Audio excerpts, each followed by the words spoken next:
Hello, this is Honker Muddlefoot, student of science. You're probably listening to the St. Canard Files, a Darkwing Duck podcast. But I'm not sure, 'cause I've only checked my calculations twice.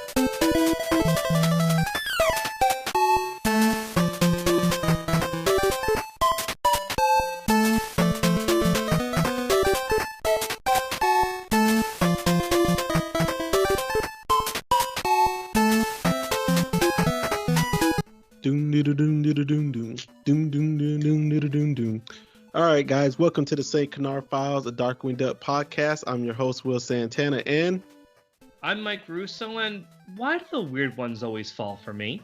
I think it's your mask, Mike. Maybe. Yeah, man. But today, Mike, we're gonna talk a little bit some ice baby. Too cold. Nice reference, Will. Okay, that was a nice reference. Okay, well, Mike, man, we got an episode today. I know you're not too fond of. Not really either, but you know. I don't really like this one very much at all. I don't like it either. I like it for like the first couple of minutes, and then we get to a certain part, I'm done. But not one I ever go back to. Yeah. But, you know, before we talk about the episode, Mike, something happened today with some Darkwing Duck Funko Pez's, man. Yeah, well, tell us. What's the story, Will?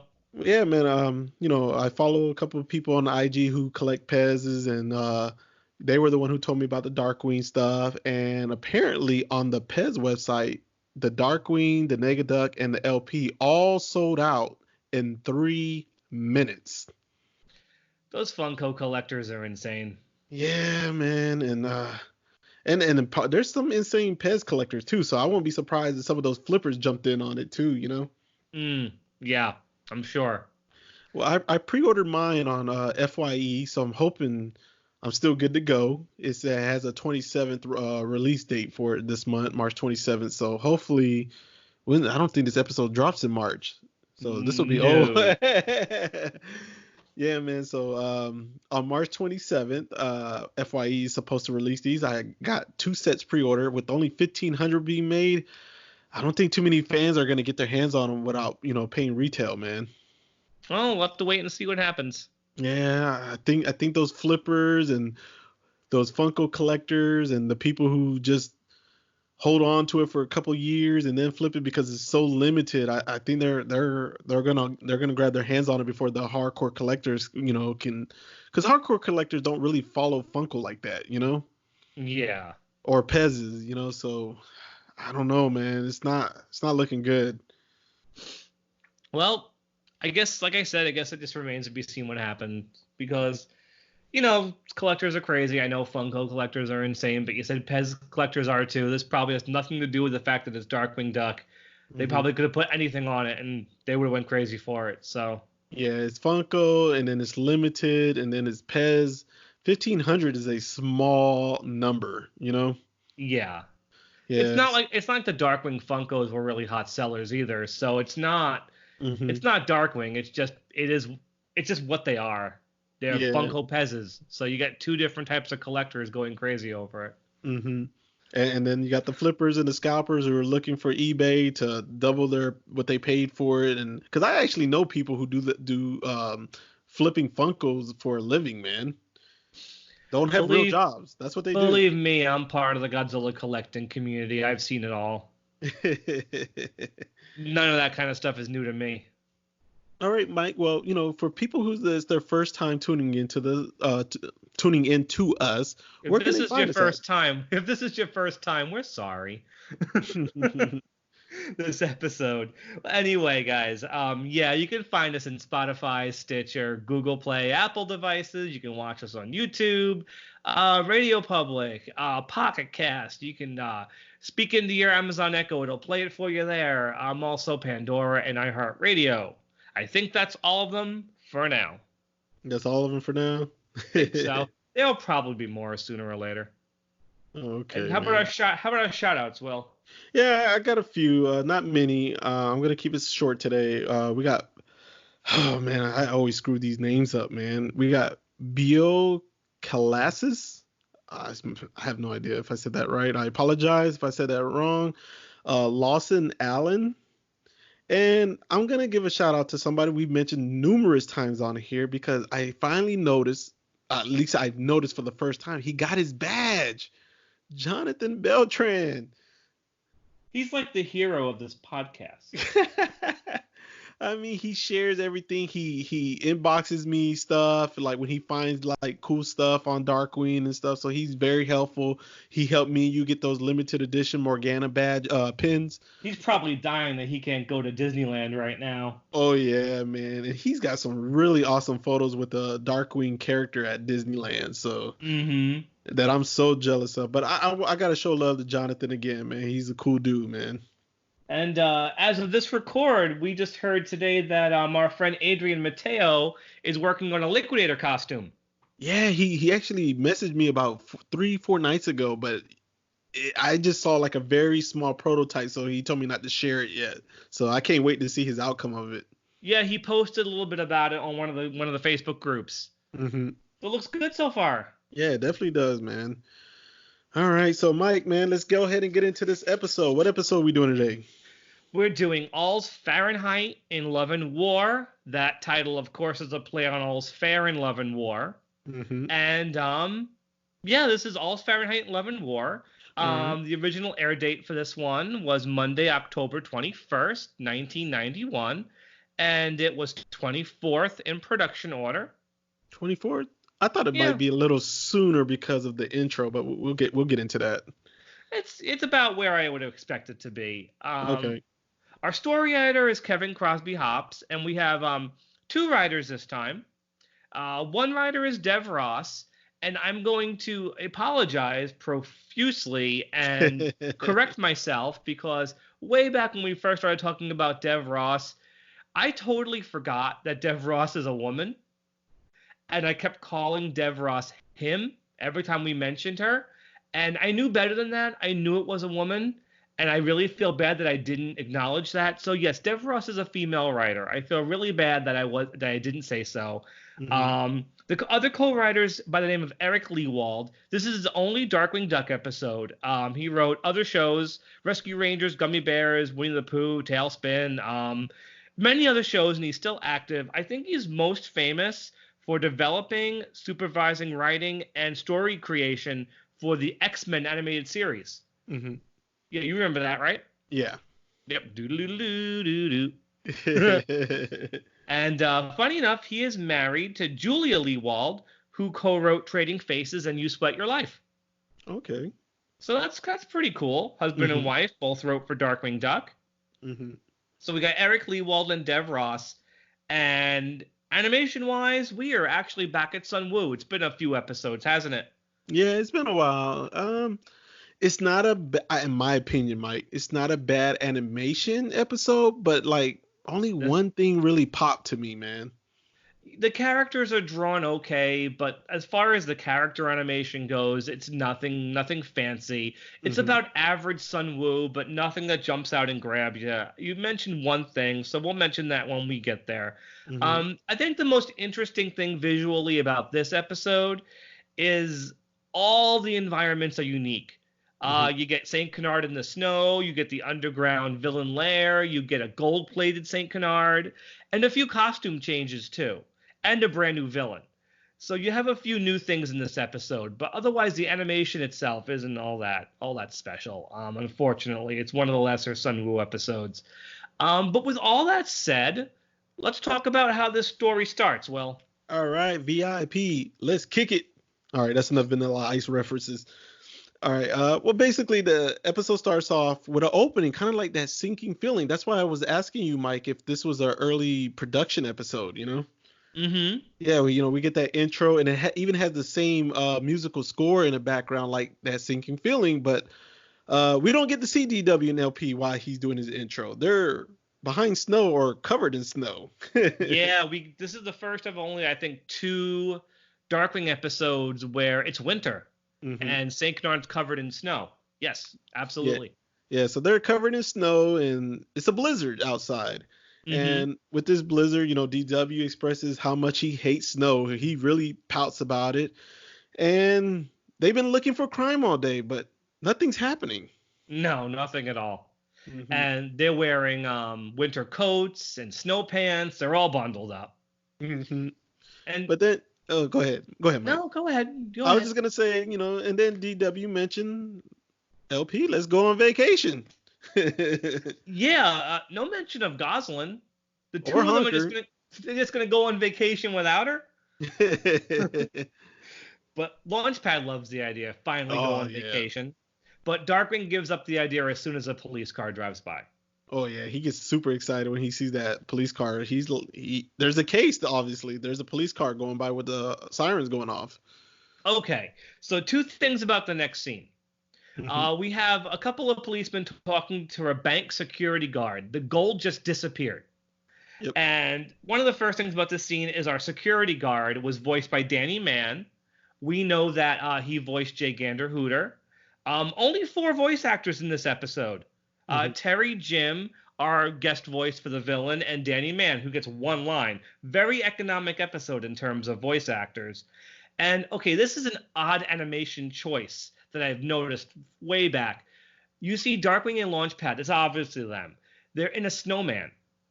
And with 2 sets of legs. Yeah. Right? But both sets of legs are painted yellow. Until they get inside the bank vault, they shake off the snow, and as they're doing it, the back set of legs slowly fades from yellow to the brown boots that Launchpad's wearing. I didn't catch that. The animation director made a choice to keep both pairs of legs yellow until they got inside, and then actually fade the color from yellow to brown. I don't know why just Launchpad's legs weren't just brown, but next time you watch it, there's no way you're gonna miss it. Yeah, I didn't catch that, man. I missed that one. So these bank robberies are really weird. The gold is gone, but there's no evidence of any wrongdoing inside the vault. No fingerprints, nothing. Nothing at all. And it turns out this vacation's been postponed for about 23 days. That's how long the 2 of them are looking for trying to solve this crime. So they're at the very last bank that hasn't been hit. They're camping out in there. And what does Darkwing do to relax? Oh, he's going on vacation. You get the lawn chair out, got the fake tree. He's got his sippy cup, the shades on. Yeah, he opens his briefcase, and there's an inflatable palm tree. Also, there's a beach ball, too. Yeah. And they're just relaxing, waiting for something to happen. And tell me what does happen, Will. There's a hole that comes from underground, and we get firebugs. Yeah. Little firebugs. They look they look a bit like they were designed for rescue rangers. They're wearing costumes. The head firebug's wearing like a military hat. And definitely reminds me of Zipper from Rescue Rangers, the noises they're making as they're flying around. Yeah, when they were making the sounds, I automatically assumed it was Frank Welker, but when I looked it up on IMDb, he's not in the credits for this episode. Yeah, he would have been if he had done those noises. So I don't know who did. Honestly, maybe it was Jim, or maybe they just use old recordings from Rescue Rangers or something. But no, it's not Frank. I thought the same thing. So the bugs start to heat up the walls of the vault. Launchpad notices, Darkwing doesn't, obviously. He doesn't notice until the heat in the room causes the palm tree to melt and the beach ball to explode. Yeah. And the 2 of them run for cover on top of the gold bars. Jim does this thing with Darkwing when, the ground is hot and it's too hot for his feet. Darkwing's yelling, hot, hot, hot, non-cold, warm. And that is a Jim thing, because I don't think that was in the script, only because And I'm sorry to bring up Bonkers again, but Lord. there are a Bonkers episode where Bonkers does the exact same thing. He shouts, hot, hot, non-cold, warm. I just think that's one of those Jim ad-libs. Do you think another ad lib is that yep, yep, yep? Because he does that in this episode too during this scene. Yeah, I think it was one of those things where Jim did it once, and then Ginny McSwain said, that was so funny, Jim. Do it again next time. Mm-hmm. You know, it's just one of those things. But definitely, it's one of those things. Yeah, he goes non-cold, warm, and he's done it for other characters too, not just Darkwing. So I think that's just one of those things he does. Okay. So the firebugs melt the gold, and it goes down the hole, right? Yeah, they go down the hole with it. Mm-hmm. And then DW pulls out a jackhammer. Where did it come from, Mike? The same place the giant Jack came from when he was battling the giant Teddy. Yeah. He has these things behind his back that he can pull out whenever he needs them. Yeah. And there's like a running gag here. Launchpad goes, "Are you sure it's a good idea?" And Darkwing goes, "It's not just good, it's quick." And he says something very similar later. So there's lots of shenanigans underground with the firebugs. Nothing that's really all that consequential. The bugs like send a giant snowball after them. There's a lot of running around. Basically, This episode's killing time right now. Yeah. And this is where I'm still fine with the episode, Mike. I'm still okay with it right now. Yeah, it's fine. It's fine for now. Mm-hmm. But then the giant snowball bursts through a wall, and they notice it's hot on the other side of the wall. And Launchpad says again, "Are you sure this is a good idea?" And Darkwing says, "It's not just good, it's warm." Interesting. I don't know if it was just they didn't think about what they were writing, or it's supposed to be a running gag. But anyway, they head into this underground cavern with like lava lakes and stuff like that. And we meet our villain. Yeah. You want to talk about her? I don't like her, Mike. I don't even like the whole thing. She has a crush on him. I felt like, even though Darkwing shows zero interest in her, I always felt like Morgana and him was like the couple. Like it works, you know what I'm saying? To even have them friction here and there. But And Morgana these two, was already written by this point. yeah, these two is just it does not gel. There's no chemistry even on screen. It's not like he likes her, Yeah, but so anyway, we gotta name our villain. Yeah, what was it? Isis Vander Chill. Vander Chill. Okay, if you haven't seen this episode, picture a female duck about the same size and shape as Mrs. Beakley, but with a face like Herb Muddlefoot wearing mascara. That's actually a perfect, man. And she has this like iceberg on top of her head. Mm-hmm. Her feathers are blue, and she's big. I'm not gonna be cruel, but she's big, and she's wearing a tutu. It's not a pleasant design, I'll tell you that. It's not. She isn't an attractive character. There's nothing visually interested in her with her. She's voiced by Cheryl Bernstein, who voiced Lady Janice in Fungus Among Us. So we talked about her career there. We don't have to go into that again. And she voices Isis with this really squeaky voice that has a lisp. It's and she has a crush on Darkwing, and he doesn't like her. She's not much of a villain. She's one of my least favorites. Actually, when Darkwing introduces himself, you notice he introduces Launchpad. He never does that. Oh, I didn't notice that. Yeah, he actually goes as far as introducing him. And he asks, of course, have you seen the bugs? She knows exactly what he's talking about, but then denies any involvement. Yeah, because she's so busy hitting on him and she doesn't want him to know the plan. He should be smarter than that. And when he tries to leave, she traps him in fire. You think at that point he would know exactly who the villain of the piece is? There's no way she isn't the villain. There's not one viewer who's dumb enough to think she's not a villain. But he does. He doesn't get it. One of those episodes where he should catch on a lot faster. He's a bit of a dope in this one. Isis goes into her backstory. She owns she was known as the Ice Queen of St. Canard. She owned the ice factory above where they are. She was very vain. She wanted to freeze her face. So she had this experimental procedure done, but it froze her blood instead. And now no matter what she does, she can't keep warm. Yeah, she wanted to freeze her face because she wanted she didn't want to age, right? No, she didn't want to age. Mhm. So unlike Elsa, the cold does bother her. And that's why she's underground. She takes hot baths and stuff like that. She'll do anything to stay warm, and she can't. Mhm. So she agrees to help Darkwing, but only if he'll go on a date with her. Yeah. So But he has to oblige. He wants to know what's going on. yeah, she grabs him fast, and she sure wants to leave Launchpad behind. Yeah, she leaves him underground. Hmm. So they go to a couple of places for their date. Do you remember what their first date is? They went to a diner or something, right? Yes, they went to a diner and they're having dinner on top of like a hill of snow. And the waiter has to climb wearing snow boots. Darkwing likes gazpacho. Hmm. That's what he orders, but it's frozen. Yeah. Then they see a movie. And this is so clever. It's so cold in the movie theater that the actors on freezing. screen are freezing too. Yeah, that was fun.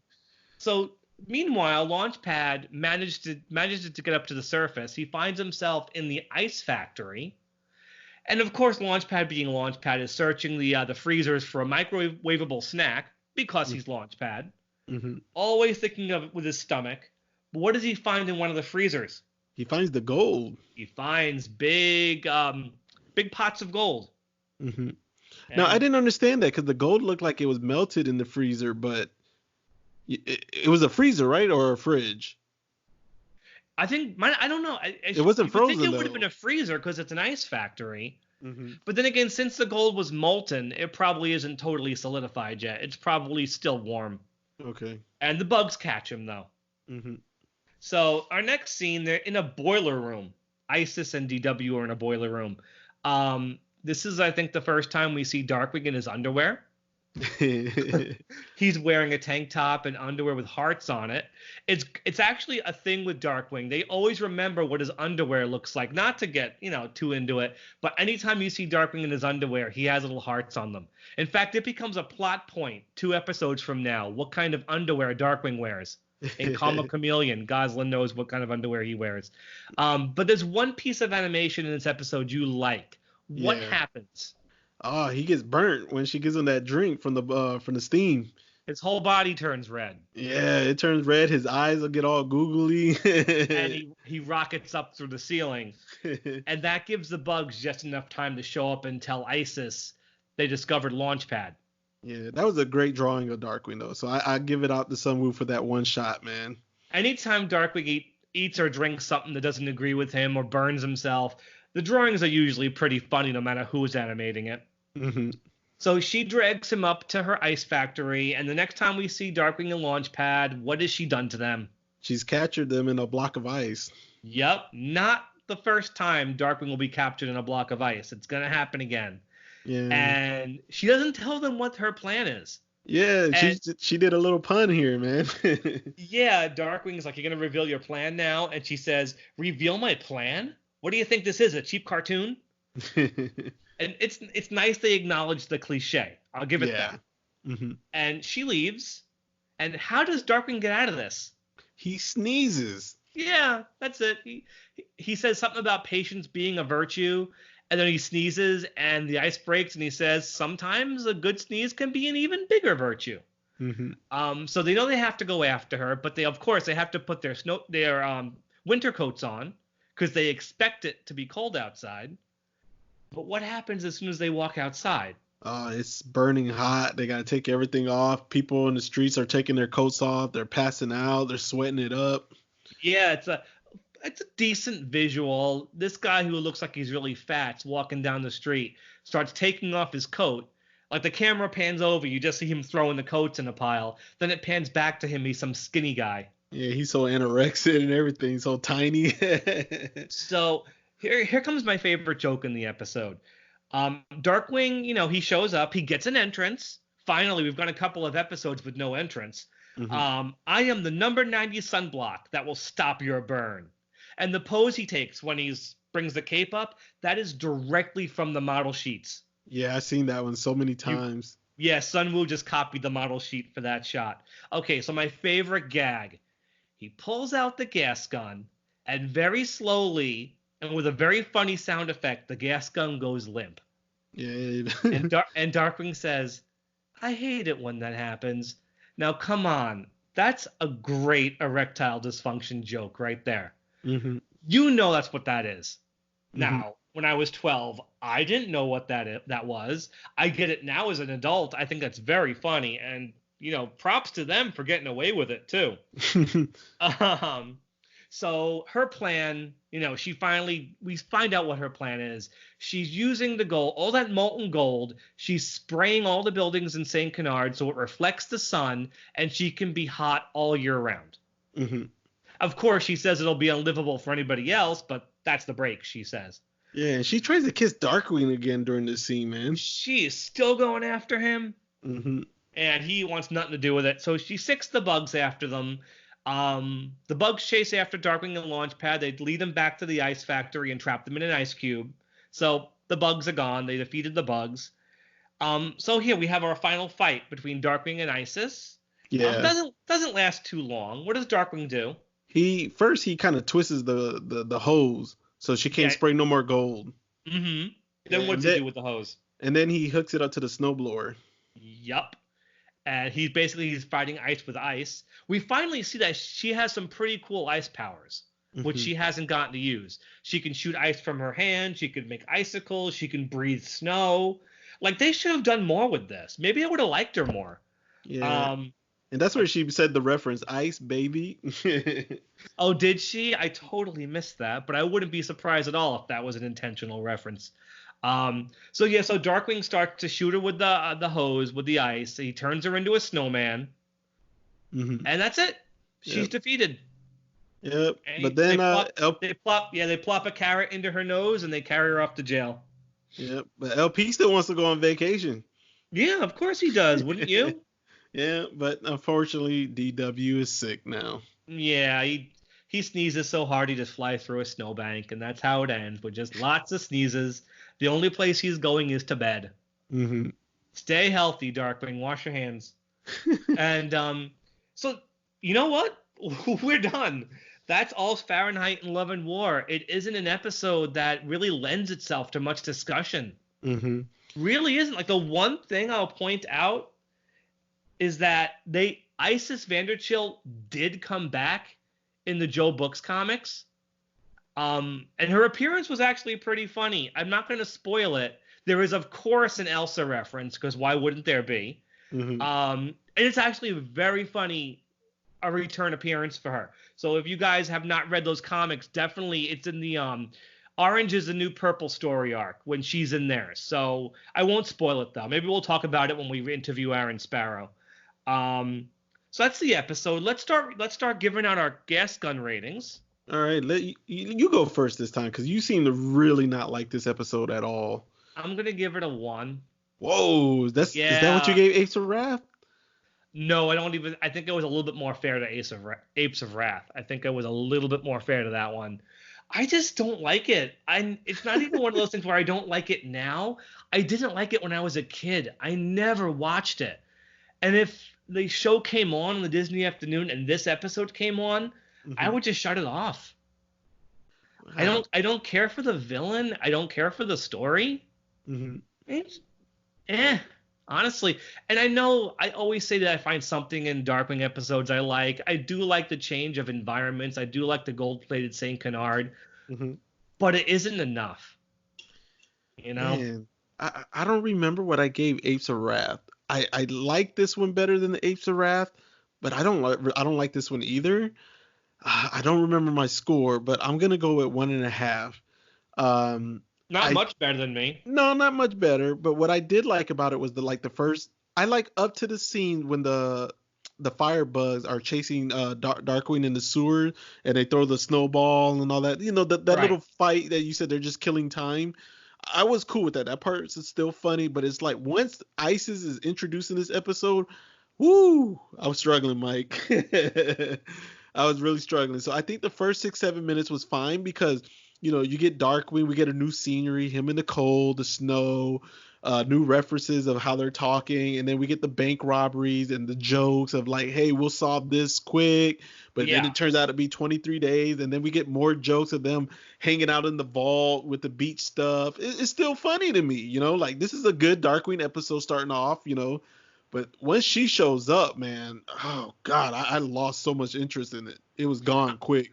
I'm pretty sure when I first saw this and Darkwing mentioned going on vacation, I'm pretty sure my initial thought was, they're going on vacation? That's cool. What are they going to do? And then they didn't. Yeah.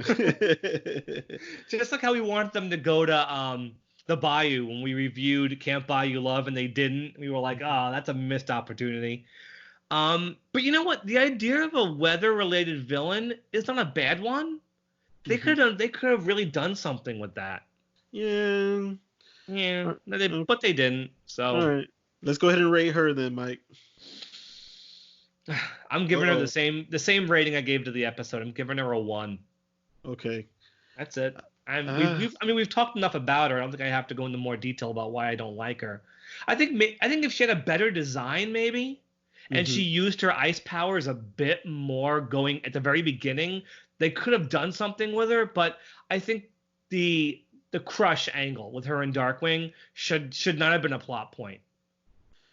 The whole thing about her having a crush on him, they shouldn't have gone that far with it.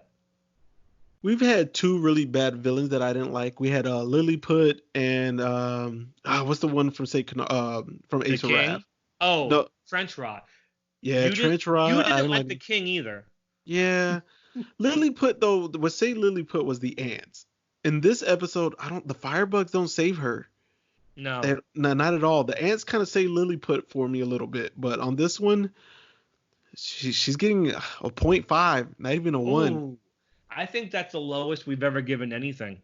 Yeah, man, she gets a 0.5. Like, man, her attraction, the whole Darkwing thing was, oh god, it was really bothering me. I'm like, man, why did they go that route? Yeah. I think they could have done more with the episode if they didn't shoehorn that into it.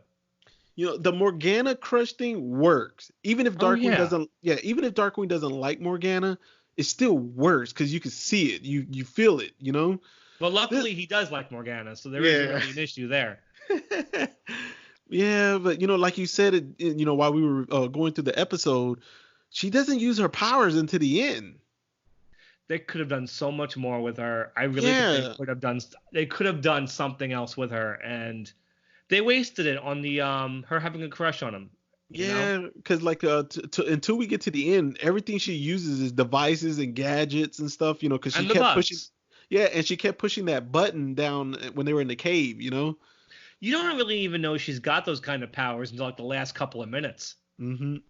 And you know, and this is a show that has some really strong female characters, like Goslin and Morgana and Splatter Phoenix and Neptunia, and they kind of dropped the ball with her.